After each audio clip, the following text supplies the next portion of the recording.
high increase in the veteran scholarship issue, and I think we've got that one under control. And I will be trying to, in the next year or two, bring up some new measures for that veteran scholarship, where the people that get the veteran scholarship have to have some type of buy-in as well. Right now, it's a total 100% giveaway to the recipient. I'd like to see them, if they're going to get a veteran scholarship, have to give something back to the state of Alabama. If we're going to pay 100% of their education, books, tuition at Auburn, at Alabama, at CAC, wherever, possibly join the National Guard or do something back for the county or the city, wherever they are. I mean, if we're going to pay for that, I feel like there should be some type of give back to us. Sure, I think that's a great idea. Anything else on your mind? What are some other things that you think that people should know about what's going on in the legislature? Well, I passed a bill this past session as well, dealing with crossover voting, and what that does, it's a very simple bill. The Democrats already had the rule in place. It says that if you vote in the Republican primary, you cannot vote in the Democrat runoff. If you vote in the Democrat primary, you cannot vote in the Republican runoff. Basically, you vote in the same runoff that you voted on the general election. In the primary. Right. Yeah. So you vote in the same runoff election that you voted for in the primary. Now, next election cycle, you want to switch it up and be a Democrat? Go right ahead. You can do that. Now, this doesn't. One thing that a lot of people got confused is that, a lot of people will split their ticket at come general election. This does not affect that at all. Do that all you want. That was one of the things that people were alluding to. That, hey, wow, I like to vote for the man, not the party. But in this case, you get that chance. Oh yeah, yeah. What this does is it keeps me from. I'm a Republican, so I'm going to vote in the Republican primary here for the U.S. Senate in 6 weeks, I guess. Mm-hmm. So it keeps me from. I'm going to vote in the Republican primary, and then there's a Democrat primary. If there's a Democratic runoff, it keeps me from saying, okay, well, I'm going to cross over and vote in the Democratic runoff and try to select their candidate. Sandbag the better candidate. Right. I am a Republican, so I am going to vote in the Republican primary, and I should vote in the Republican runoff. And then come general election, I will be voting for the Republican nominee, but anybody else can do what they want to do. Yeah. Okay. I think that was a point that really needed to be cleared up for a lot of folks. Was, well, what about this? What about that? So. And the Democrats have already had this rule for 30 years, and it was interesting that they were the ones who voted against it. So I found that kind of interesting. Coffee was on a different burner this time. I guess so. We had a lot of good pro-life legislation this past session, and we were able to do a Jobs Act, which is going to have a capped incentives of $850 million over 10 years. But cities and chambers of commerce, can bump up against that cap, and it's going to revise the annual cap to $300 million for that. So, some good stuff there that requires. It's going to require 80% of the incentivized jobs to be full-time jobs, though. So you can't just go in there with false numbers. Well, you can't go in there with one full-time manager and another part-time and two assistant managers and 50 39-hour employees. So we're going to have that's what we want. We want to have if we're going to incentivize something, we want to make sure it's incentivizing full-time employment for people here in Alabama. That's great. I think those are the kinds of things that a lot of people where Alabama has been successful at that, along with workforce development. And that's another thing that your education budget touched on very heavily. Yes. And I know that here in Alex City, in particular, with CAC and the role it plays in getting a lot of industries here, they've worked hand in hand. Is that something that you think that kind of pays for itself? Is that one of the reasons that y'all invest so much into it? Absolutely, it is. And what we also do is we get buy-in from local, the job creators, the job providers, that say, hey, look, we're not looking for X skill trade set. We want this, and so we try to take the workforce development money and shift it towards training that, because if the company here is needing welders, we want to provide that training opportunity for people. So if they're not, cause if they're saying we need this and we don't provide that, then the chance for them to go somewhere else is rather high. Yeah. Well, I'll kind of wrap it up. But one of the things that I'm always asked, I even called you about one. A citizen had a problem with the road, a speed limit. How would, if somebody has an issue that they think that might be legislative? I know that you're real responsive to us, and I know you are to other folks as well. How would somebody get to you? What's the best way for them to contact you? No, they can always just call my cell phone number 334-559-3420. If I'm driving down the road, I'm probably going to forget what you tell me, but I'll sure listen to you and I'll do my best to remember. Also, you can call the office. I have one person in the office named Kim Robertson, and her number is 334-242-7893. Be found on the internet, so you can. People don't have a hard time getting up with me. They really don't. I'll attest to that. Memorial Preservation Act. We didn't touch on that. That's the Monument Act. Right. And that received a lot of attention. It's received a lot of attention in New Orleans. I know I've had people write me asking me to call New Orleans and tell them, hey, send your memorials up here. We'll take care of them. But that was a lot more than just Confederate monuments, and I hope people know that.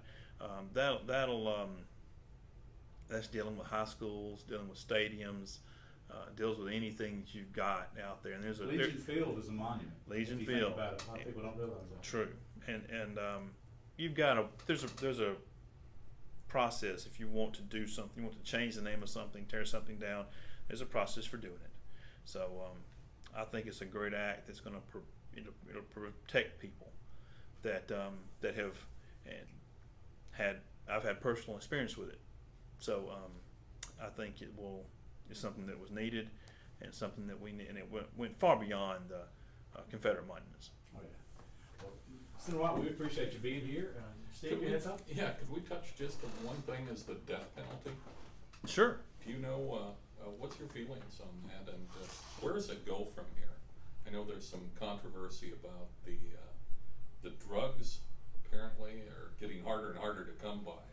Well, and Senator Cam Ward out of Alabaster is the chairman of the Senate Judiciary Committee, and he has been intimately involved in that. He brought forth a series of bills this year that would decrease the amount of time that people on death row have for appeals, running some of the appeals concurrently. The concurrent appeals at the Court of Criminal Appeals level and the concurrent appeals at the Supreme Court level. Myself, I'd like to us look at we have in Alabama, we have a Court of Criminal Appeals, we have a Court of Civil Appeals, then we have a Supreme Court.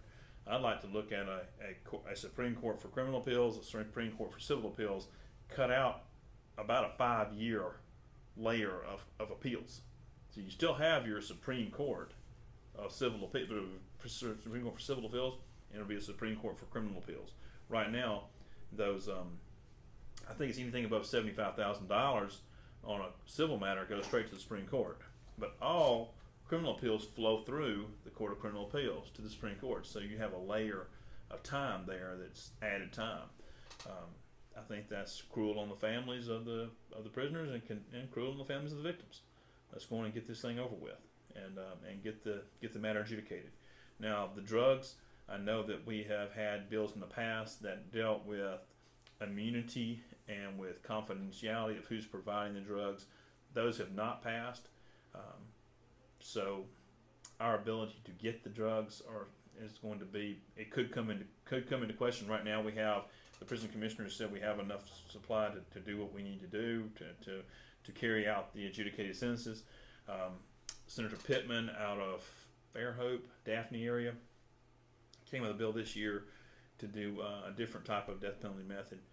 That's something the death penalty is not something that's high up on my list. Doesn't create jobs here in East Alabama. We don't have too many of those people on death row, but it is something that I do vote on when it comes up. I usually defer to the subject matter experts that are working day to day on that, and focus my time on energy and energy, agriculture, and the education budgets. One of the things that I hear a lot, the frustration of people, that these death row inmates can be there for 30 plus years. I think you and saw it's frustrating. Moody had been there for close to 30. 78. Okay, over 30 years, close to 40 years then, I guess, right? Mm-hmm. So Senator Ward's bill this past year is going to take out what we were told it would probably cut the death penalty pills in half. And so, I think if you've adjudicated something, then you need to go on and move on along with it, and that there's a clemency appeal in place, and it just keeps you from appealing the same item in triplicate. Take it down to one time. Very good. Well, great. Hope that answers your question. man. Yep, sure did. Hey, thank you so much for letting me do this, and thank you so much for. Glad to do it. You have a pretty good crowd following from my numbers. How many folks do you have? Quite a few. Oh wow, Yeah, pretty good. you can track that on It it? tells you how many people are watching you. So Wow. you got a pretty good bunch of folks. And That's cool. Well, maybe we'll do some more of this. hey, Cool. it's All right. it's kind of the wave of the future. But we hope people buy the paper too. And Absolutely. read what you have to say. And again, thanks for your And time. I think my subscription has run out to the Outlook. I still get my record, but I need to, and I'll go and make a plug for the Outlook. Go on, if you're not a subscriber, make sure you get your subscription into the Outlook. I'm going to make sure to get mine done today so I can start getting it back to the house. So well, we sure appreciate thank you it. very much. Well, thank you. Thanks for your time. Yes, sir. I want to see that money spent. That's great. Talk about some things that you see in addition to the big three that you mentioned. Some things that you see are priorities, for the legislature. Well, coming up for the next session, of course, and we just finished this one, is a continual increase in the money spent on pre-K. We upped pre-K this year $15 million. That's been a priority of mine for the last 6 years since we started that program. Some studies have us ranked as number one in the nation in pre-K pre-K system. I know we have some of those programs here in Tallapoosa County, and so that's Adding 6 classes as a result of the action that y'all took in the legislature. right. And there's some buy-in on the local level too. You got to provide some place for it. So there's buy-in on the local level. There's some cost up front. It's just not a total state program. Sure. I'm very proud of that. So in Auburn, I don't think we're participating in it except for 2 classes, but mainly it's because we're growing so fast we don't have the room for it. But I'm glad that we have enough room and places here, and I appreciate the superintendent in Alexander City and the county superintendent, Colonel Wendell, for being proactive in finding ways to place these pre-K programs. So that's a big issue on the education budget side coming up, and I'm on the education budget committee, and so is Representative Tuggle, and we are on that because education is what drives this part of East Alabama, especially. I mean, we've got Auburn University, Troy, Phoenix City in my district, 2 4-year institutions. We have I have 10 school systems in my district, and I have 3 2-year institutions. So education is an education-centric district, and we were able to this year increase funding in the K through 12, especially in the middle school teacher units, and level funding on the 4-year institutions side of the house. That is a positive, especially when budget challenge like we have been. Yes, and the budget challenges on the